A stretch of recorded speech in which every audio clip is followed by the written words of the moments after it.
Hi, I'm Zethyn, or just Z, and I'm from 360 Yoga, and I specialize in back care and making yoga accessible to everyone. And in partnership with Woodward Park Library, we're bringing you this video on an introduction to yoga. And it can be pretty intimidating, even for me, to start a new class or to start at a new studio. So at your home is actually very kind of comforting to get started in your yoga journey. And yoga comes from the word yog, which means union. And I consider it a union between your body and your mind, because yoga is an ancient Indian philosophy that focuses on movement through postures, are also called asanas, breath work, which is called pranayama, and meditation.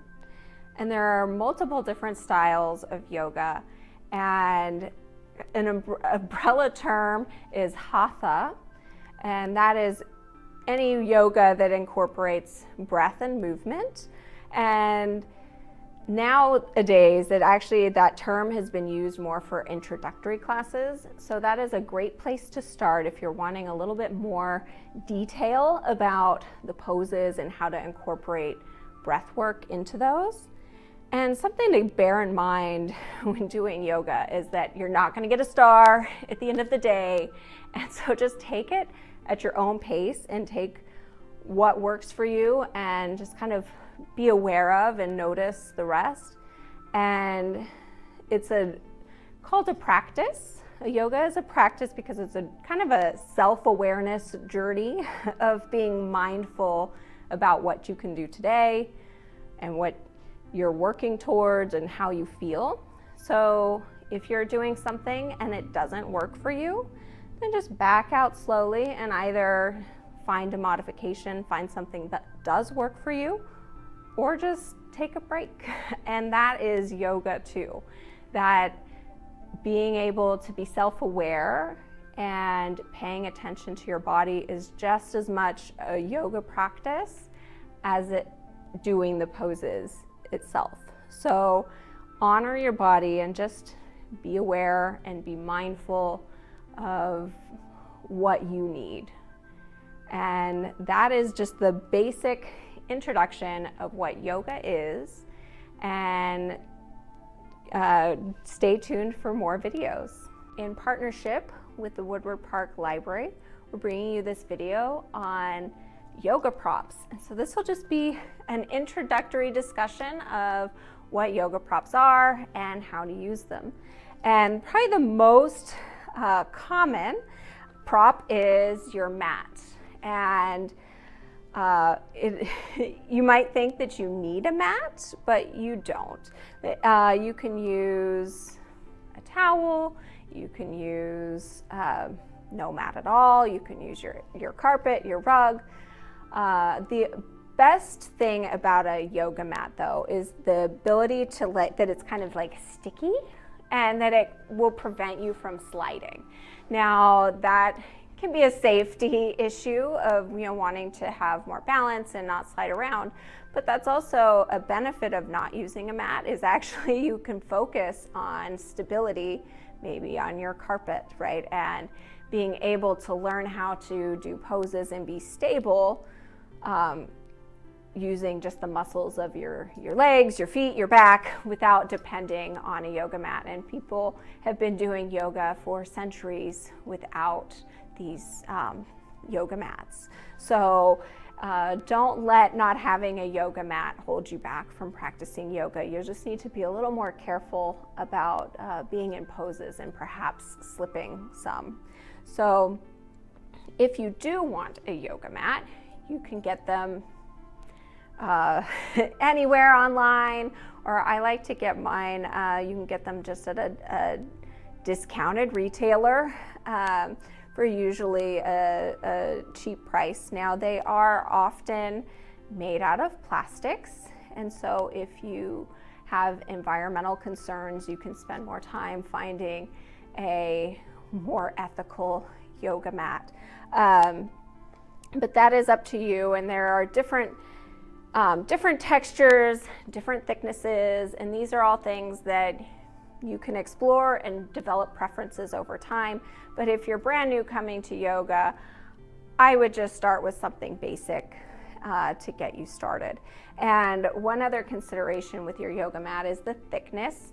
The thicker your mat is, the cushier it is for when you're seated or when you're kneeling, so you have more comfort for your knees. But the one problem with that is the more cushion you have, the more balance it's going to require from you. If you're in a standing pose, you're higher up off the ground and you're going to maybe wobble a little more than with a thinner mat. So just keep those things in mind when you pick out a mat.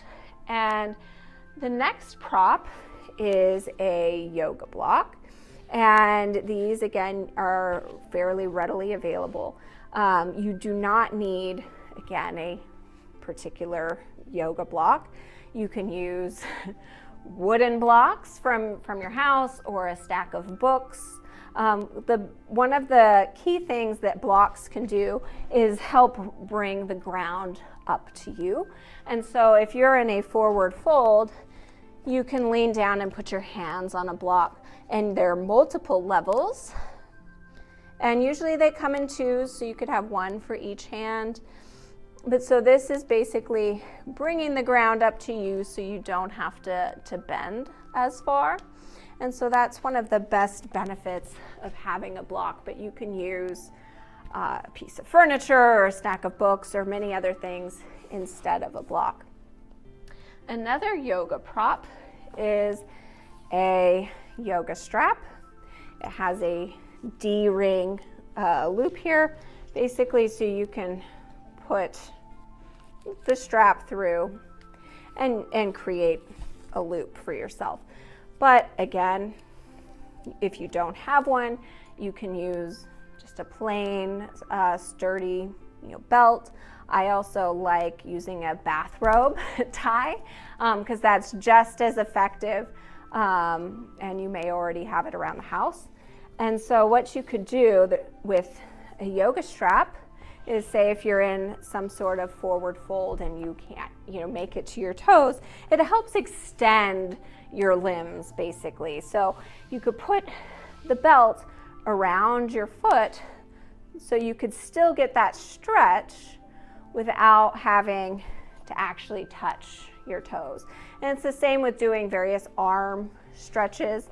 If you can't reach your arms together behind your back, for example, you have the strap to help bring your arms closer together without actually having to touch. But just a regular belt from the house can work just as well as a yoga belt. Another prop is a blanket. You can of course use any blanket around your house, but I actually would prefer instead of if I'm going to use something that's not a yoga blanket, using beach towels or bath towels, because they are a little more compressed. A lot of our blankets at home are really fluffy and cushy, and you want something that's a little more sturdy, so when you sit on it, you don't sink down a lot. So towels are a good substitute for a yoga blanket, and these are really good for raising your body up or pillowing your head in certain positions, or providing support in areas that you may not be comfortable. One example is here in this butterfly pose. If your knees are really coming up, you can roll up a blanket and put it under your leg to help support your leg.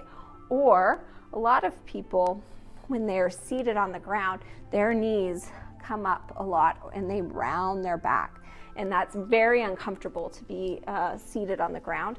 And a blanket or two or three can be helpful to raise your hips up so your knees can drop down a little more and you can lengthen through your spine. So that's another useful benefit of a yoga blanket, or just a towel from your linen closet. And the last prop that we'll discuss today is a chair. Now, there are yoga chairs that actually, they don't even have a back that you could put your legs all the way through. But any chair, stable chair from your house, usually like a wooden dining chair or a metal folding chair, make excellent substitutes. And these allow you to bring the ground up to you or provide balance.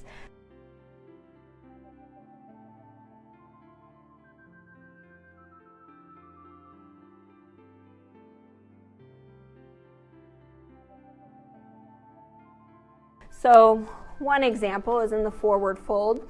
Again, you could put your hands here on the chair instead of having to go all the way down to the ground, or if the block is also not high enough, you can get support here and still get a nice stretch for the back of the legs, and you have more balance and support with the chair. Or any standing pose, you can use the back of the chair to hold on to as well. So thank you for watching this intro to yoga props, and stay tuned for more videos.